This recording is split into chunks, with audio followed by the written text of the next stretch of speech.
What's up, ladies and gents? Another episode of Shoe Booty Sports coming at you Tuesday night. It is nighttime here. I had to think about it for a second. I'm your host, Grandpal, on this screen. That's Bradley Brown on the other. Say what's up, Brad. Howdy doody. That's not what's up, but I like that better, I think. All right, before we get started, let's give a quick shout out to our sponsor.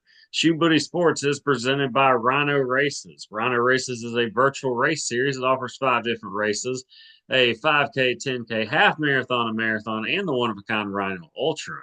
You can sign up for one or all five of their races at rhinoraces.com. Run your race at your convenience. Track it with your fitness app of choice. Screenshot your results as proof of completion.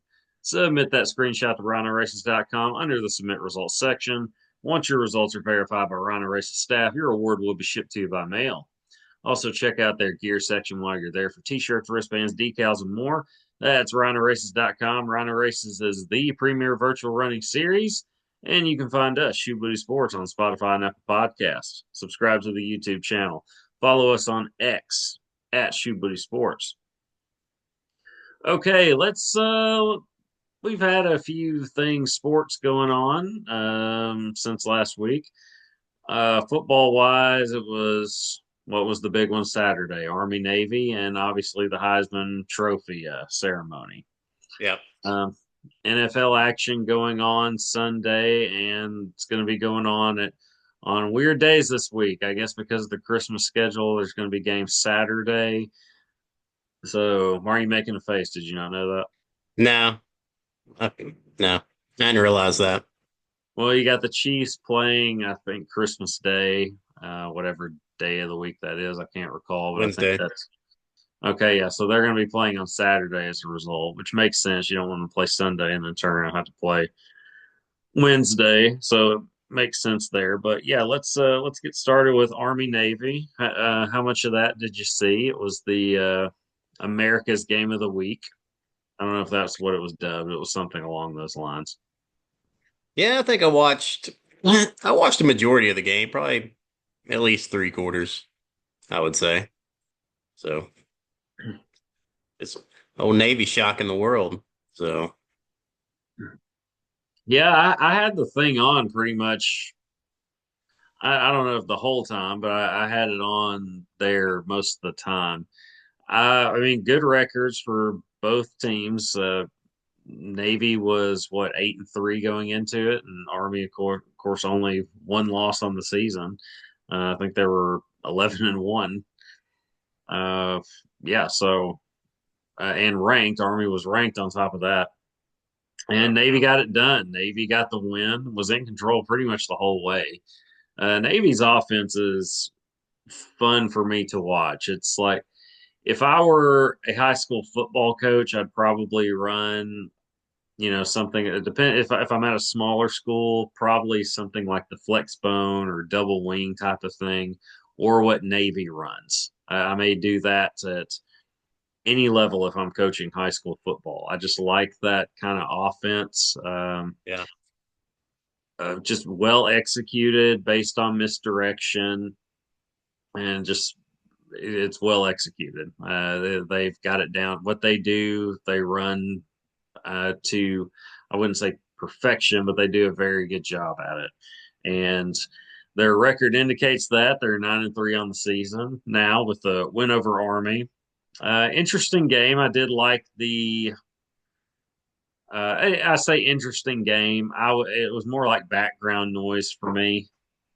Saturday it was interesting at times, and then I would just do other stuff like on the phone or things like that. I don't know. I Mhm. did like the helmets Navy was rocking. Well, they're pretty sweet. Yeah, like the pirate flag type of thing. Pretty cool. But yeah, that Yeah, I kind of couldn't tell. Speaking of uniforms, I couldn't tell if Army's helmets, if they all had the same, like one of them was a spade, and on the other side it was what, the clover. But I think I seen a heart on one of them. So were you even paying attention to that, or no. I didn't no? even notice. Navy's helmet stood out to me just because I like the look of them. Army's Yeah, was too dark for me to really notice. Yeah. And They're very simplistic, but I can never get a good look at them to figure out if they were all the same or if they differed. yeah, but it was just like background noise for me Saturday. It was an interesting-ish game, but just I don't know, I had other stuff happening, so I yeah, just I don't know, and I didn't feel all that great Saturday. I kind of just kind of getting it, or I'm getting my second illness of the season, cold season that is, some kind of whatever going around. So I'm currently dealing with that. But that's when it started. So Saturday, I was really just kind of lounging around most of the day in front of the TV. But I was on my phone half the time. But I mean, it wasn't a game that was gonna be It wasn't gonna exciting. keep you glued to the TV. No, but if you like fundamental football, it's which I can appreciate. I don't know. It was interesting, I suppose. Yeah. Okay, let's get to the Heisman Trophy ceremony. I didn't watch it just because it's the Heisman Trophy ceremony. When you've seen one, they're all pretty similar. It's a Yeah. long, it's a I don't even know how long it ran. What, an hour, 2 hours, something like that. But it's talking to the players, and it's basically a whole bunch of build up to the 20 seconds of TV that you actually want to watch, like the anticipation and then who they pick. That's all I would have tuned in for. I didn't even tune into it. I was just and I just was watching other things. So it's like I'll find out who won. Yeah. It's not something once I like I said, once you've seen enough of them, it's you get it. It's like okay, it's a kind of a long drawn out ceremony, and then they eventually announce the Heisman Trophy winner. Maybe if it's a player from your school or team or whatever, yeah, you want to watch it. But yeah, anybody else, yeah, we've been there, done that. Really don't care too much for it. Um, but yeah, and I mean, anyways, you're gonna get a notification on your phone 10 seconds after it gets announced, so you're not really, you know, missing out on some information. So Yeah, and you and I had Travis Hunter winning it, yeah, and that's what happened. I think it was fairly close as far as between it him and Ashton Jeanty, and that's it's probably fair. yeah, it should have been, but I was gonna mention it last week of how ridiculous it is to think that, you know, nobody ever thought Barry Sanders' numbers were gonna be broken. And here comes a guy who breaks it. Granted, he had one extra game or one more game than He what hasn't Sanders had. he hasn't broken Uh, it yet. I thought he broke it. No, he hasn't broken it yet. He needs 160 something yards this game to break it. Uh, He I hasn't broken. thought that I thought he broke it, or he was easily gonna break it. I guess if they go, more than one round, he might. Yeah, it's not going to be But easily broken, but even if they go no, more than one round, it's got that. It's not going to have an asterisk to it, but people that are smart enough to college football would say, but yeah, still, they had an extra game. I mean, he's close to Sanders' numbers, and he's just in it the wrong year, man. He's going against a unicorn, so it's crazy to think, man. Yeah, But it's kind of like the year. I mean, I guess make this comparison just as you Arkansas can, I know where wise. you're going. Yeah, like when McFadden had his year after his runner-up year when Troy Smith won it. He had an even better statistical year, but Tim Tebow had played out of his mind and had video game numbers, and just it was Exactly. And the year before that, they pretty much said, we can't give the Heisman to a sophomore. Then the next year they turn around and give it to a sophomore. So, and deservedly so, in my yeah. opinion. The numbers were stupid, man. You had to give it to Tebow, man. He was responsible for so many touchdowns. Yeah, and So many. like Tebow would have gotten my vote. A lot of Arkansas fans and people we went to school with disagree, but I don't think you can look at it objectively and say It that was Tim Tebow didn't Yeah. deserve. When you put the season numbers up side by side, it's pretty easy to side with Tebow. Like you're like, holy crap, that is a fantastic year, McFadden. But holy crap, look what this guy did. Yeah, we've never seen this before. I mean, Yeah. at that point, we had This, never seen anything this, like that. this guy did a jump pass. That McFadden copied the next year. But Well, to have like 4,000 passing yards and like 30 plus touchdowns and like what 20 oh, something it was rushing it was touchdowns, 40 plus for but Tebow. I think it like 20 plus rushing touchdowns ago. It Oh was yeah. something like that, and it was nuts. It wasn't something that you could just yeah you It could was at compete. least 22, yeah, 22 rushing touchdowns and like 25 passing touchdowns. Yeah, Like it was absurd. I think it was in the 30s. Um, but yeah, crazy numbers.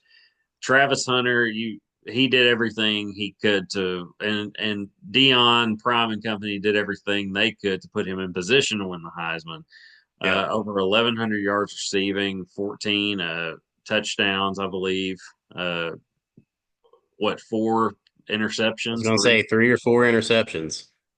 on top of that, and then capitalized it in the last game of the regular season with his monster game, like three Yep. touchdowns, over 100 yards receiving, and then an interception on defense.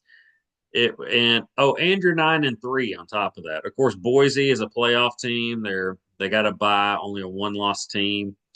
So yeah, Ashton Jeanty would have been deserving of it. And I didn't have a problem with what he said, saying he should have walked away with it. It's like, yeah, he's a competitor. Yeah. Like, oh, what do you want him to say? Like, yeah, he wanted to win. Uh, but yeah, if I'm voting, Travis Hunter got my vote, and the right guy won the Heisman. Yep. 100%. But that's the thing. Like, you'll have years too, and as far as the Heisman goes, where you don't really know. Like, nobody really stands out. They just kind of get it because they either had a moment or it's like, yeah, I guess he had the best year. Like, what Yep. pops into my head when I say that, Lamar Jackson, the year that he won the Heisman, he was phenomenal for the first 7 games of the year, and then he Yeah. was very average after that, and below average at times. But he Yep. was in Louisville wasn't even that good. I think they were about like 7-5. But he was so fantastic for the first 7 weeks that people just and nobody rose to that. Nobody challenged him for it. Had an Ashton Jeanty would have been around that year, he could have eclipsed him. I mean, Lamar was the best player in the country, but Yep. I don't know, he didn't light it up after week 7, statistically, and the team didn't have a lot of success either. So it was that's one year that sticks out to me, and there are years like that, but it's just I don't know, it's what it is. Heisman still a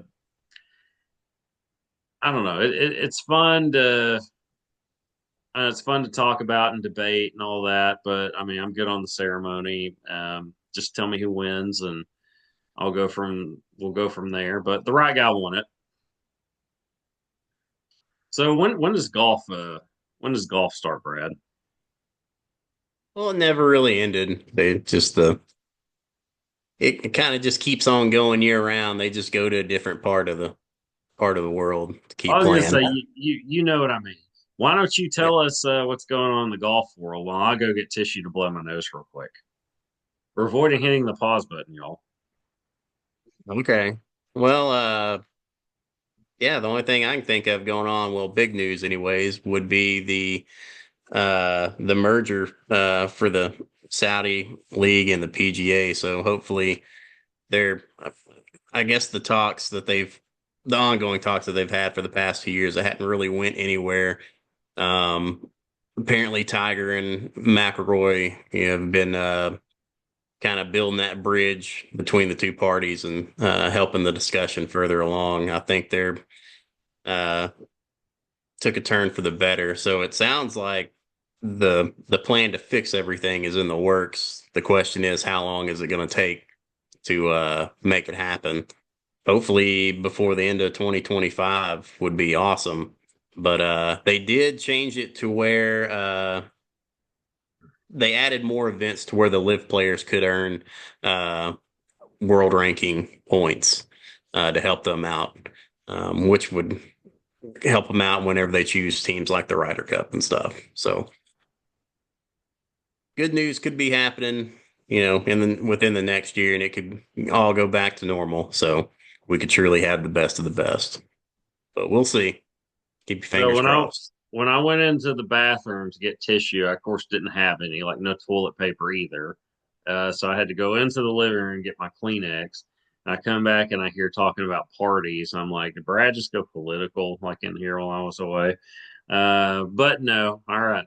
It's well, I don't know. There's politics in golf, Yes. but it's yeah, I don't know. Interesting take in the golf world or inside scoop in the golf world, even at the not so busy time for golf. So thank you, Brad, I for was going to say, in other news, I think Scotty picked up right where he left off in the first event he played. Well, I wouldn't say the first, but the event he played last week. He got started off on the right foot and was leading by like 4 or 5 strokes. So he's still good. Shocker. um. I guess we haven't talked WNBA in a while. Which why would we? The season's not happening, but there was pretty big news. Caitlin Clark named the Time Magazine Athlete of the Year. Pretty pretty big news, I would say. I didn't. I saw the cover. I didn't read the article or anything like that, but it of course anything surrounding Caitlin Clark is political, and God, I feel so not envious of her in a lot of ways. She didn't ask to be thrown into the middle of this cultural and political war that we have going on in this country and have for years now. What did you think of? Did do you know anything about what I'm talking about? Have you checked it out? Heard the think quotes or anything like that from her? Man, I started to read stuff like quotes from other people with their take on it, and I was like, I really don't care, and stopped reading. So no, not really. I've seen the cover of Time magazine. I was like, cool. Um, but yeah, other than that, man, I really don't care. I'm over it. Yeah, I'm so over it. That's pretty much precisely how I feel. I'm a fan of her on the floor, and she seemed like a pretty great gal off the floor. So I'm just a fan of hers in general. She can have whatever view opinion she wants. It doesn't change the way I view her as a player in person. I'm and a lot of people have said she's kind of she got grabbed by her. She bent the knee to the woke mob basically, and I don't really. I guess my view on that is what do you want her to say? Yeah, I you mean, can't make it's impossible to make everybody happy. no. Well, and here's the thing: like she's working and going to be around people that are. I mean, the WNBA. I mean, we don't have to sugarcoat it. I mean, yeah, the league is largely just completely full of people with that mindset. And if I'm her, I mean, do you just want to make things more difficult on yourself? By I don't know, pushing against that. I don't know. I mean, maybe that's how she really feels, and I think it is genuine what she said in the Time Magazine article. The point is, I don't have I just if I'm her, I'm thinking, yeah, I got to work with these people. Yeah, I'm going to give them their kudos, type of thing.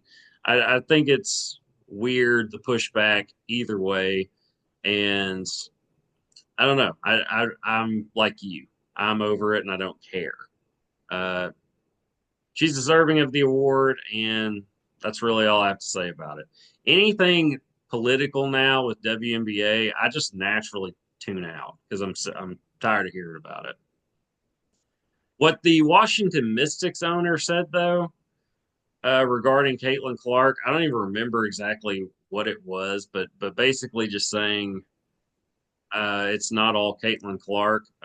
That's that's the reason that the league has seen such a rise in viewership is complete BS. Why do we have such a problem admitting Caitlin Clark is the reason people are tuning in? Why do we have such a problem saying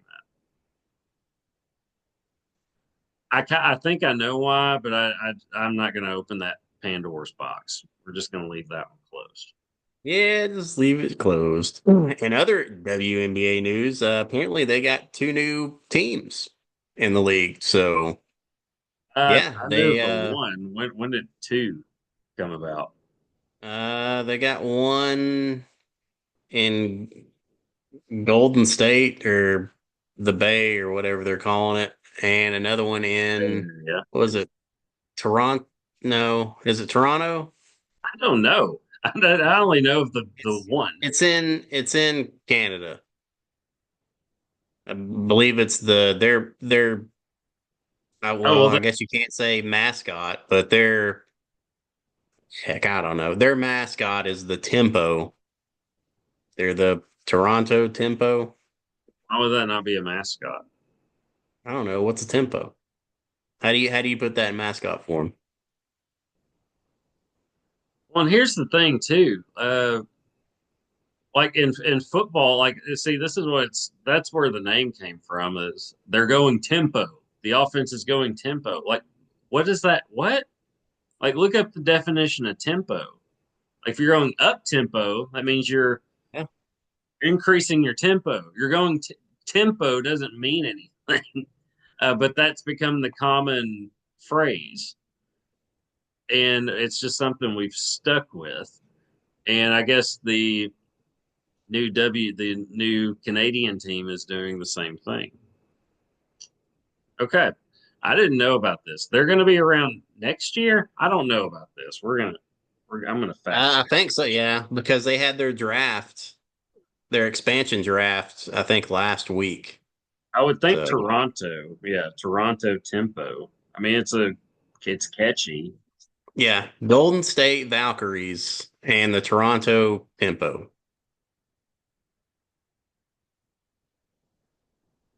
Yeah, Okay. and the Tempo logo looks not good. So It's very basic. I am looking at it now. It's very it's very basic's a good way to describe it. yeah. I mean, it's like somebody just kind of threw that together. But I mean, what? How do you do? I don't know. Good for, I mean, good for the league. I don't know how you're Yeah, gonna pay for this. it's Like you're still losing money. Well, you're not paying for it. The oh, NBA is gonna pay yeah, for it. Uh, but it gives. I don't know how big the rosters are for WNBA teams. How big do you think the rosters are? 15, 12. 13, 12. So Yeah, that's 24 new jobs created by Joe Biden. So, by the W or by the or NBA. but yeah, yeah, by the NBA. Yeah, I was like, Joe Biden hasn't done anything in a long time. But we'll avoid. He's all about the employment numbers. Uh, yeah, yeah. Okay, so there you go. That's news to me. I knew of the Valkyries. I knew that was the new addition. I didn't know the Toronto temp. Well, Interesting. Toronto's joining in 2026, Okay, well there. apparently. All right.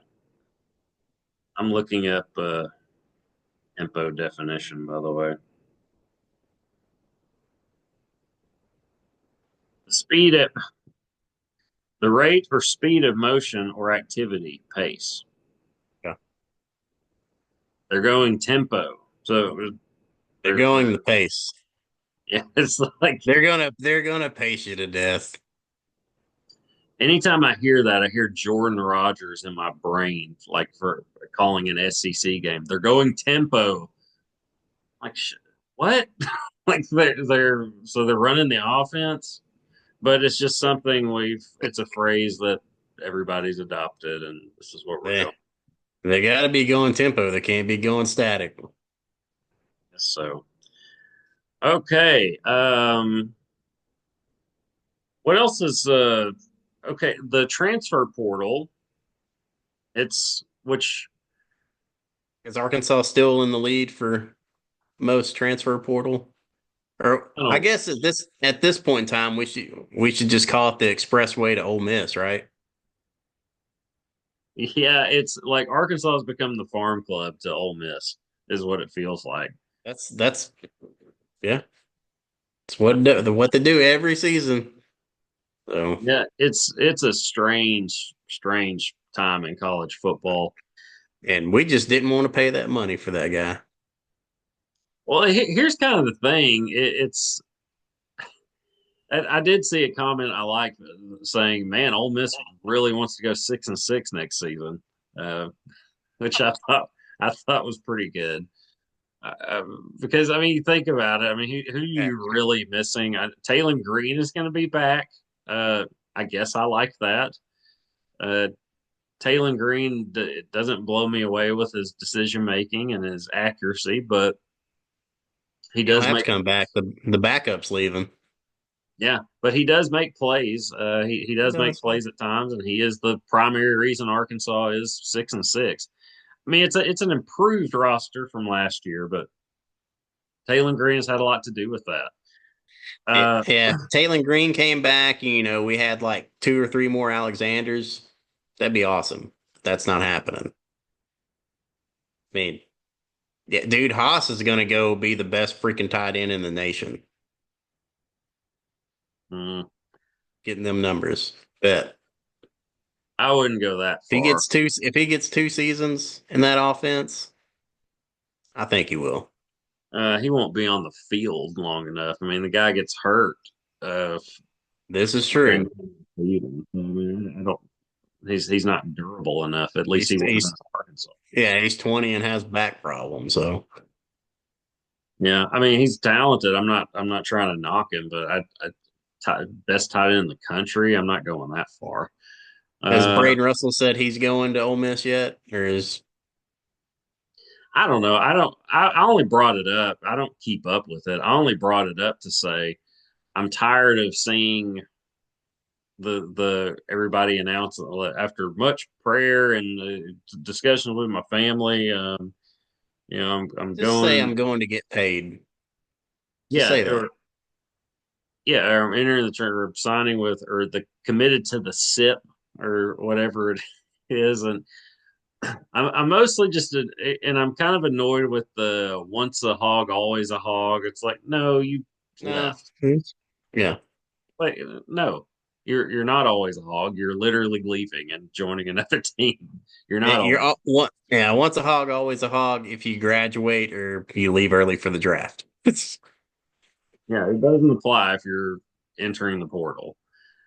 But also, I'm annoyed with the players that feel the need to announce that they're coming back to Arkansas, like to the school that they were playing at.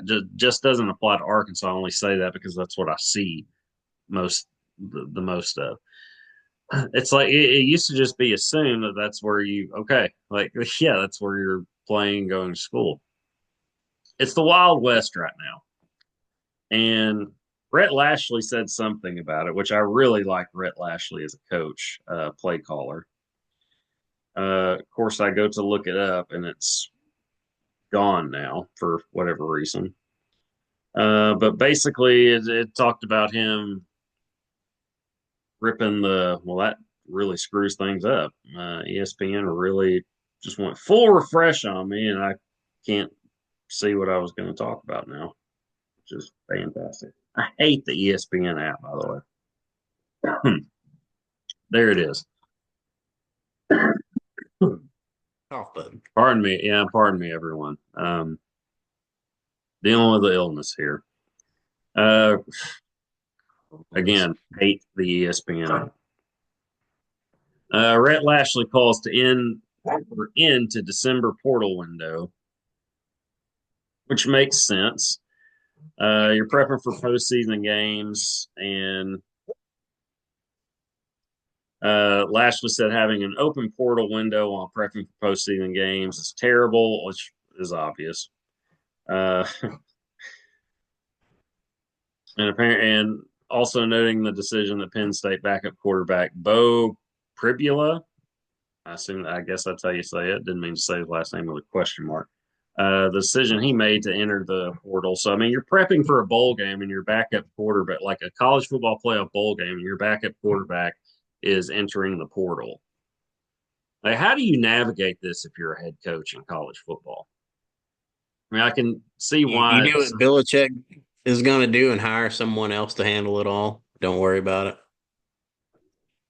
I guess we should talk. Yeah, we'll talk Yeah, about that's the other that. big news. I guess we'll talk about that. But it's why so many coaches have gotten really out of head coach. I mean, Chip Kelly just said, "No, I'm going to go be a staff member at Ohio State."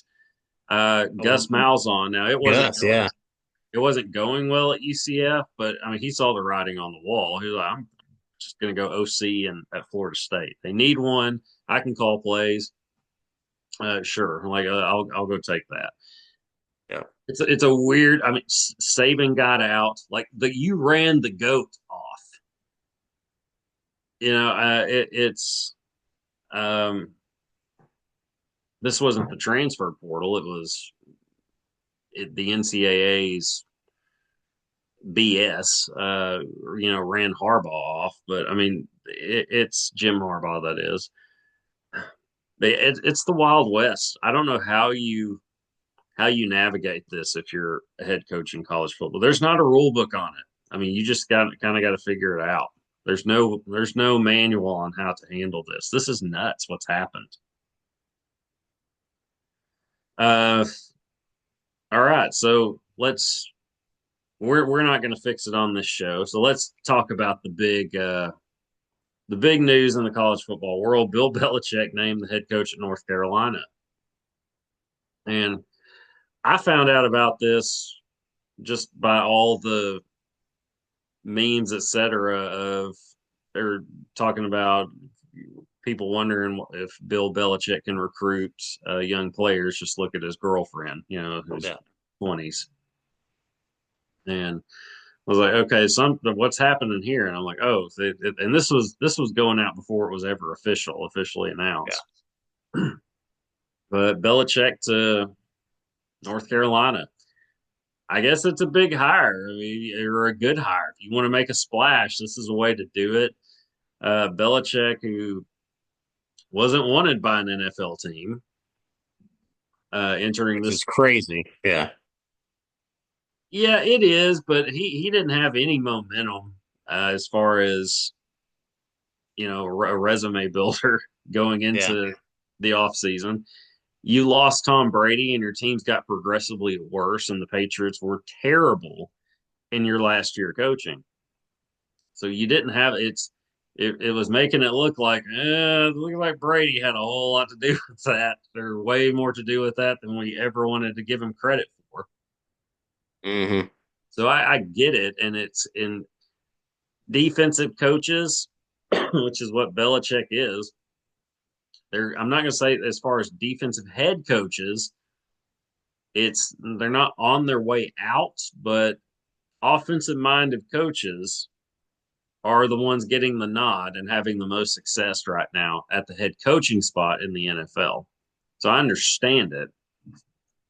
But if you're North Carolina and you're a average, maybe slightly above average college football team, and you had Mac Brown, you had success when you first hired him, then you hit kind of a lull and things didn't go well.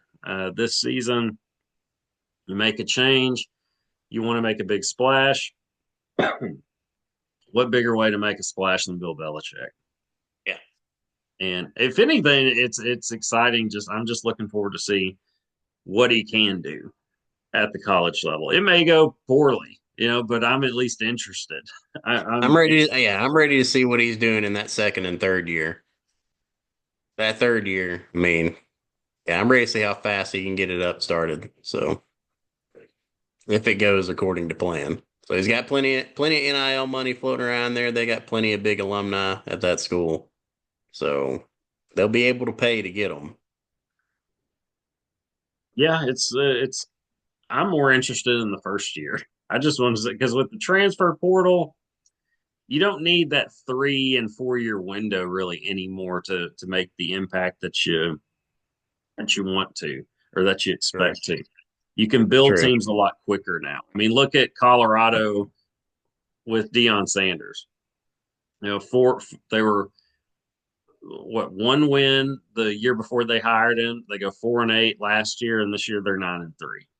I mean, Yeah. you can change teams a lot quicker now, and that's one good thing I guess you could say about the portal is you can build a team a lot quicker than you could under the traditional. Everybody's sitting out their first season. So Yeah. Um, I mean, you didn't have as many people entering the portal, but this is, like I said, this is the one perk of that, I guess you could say.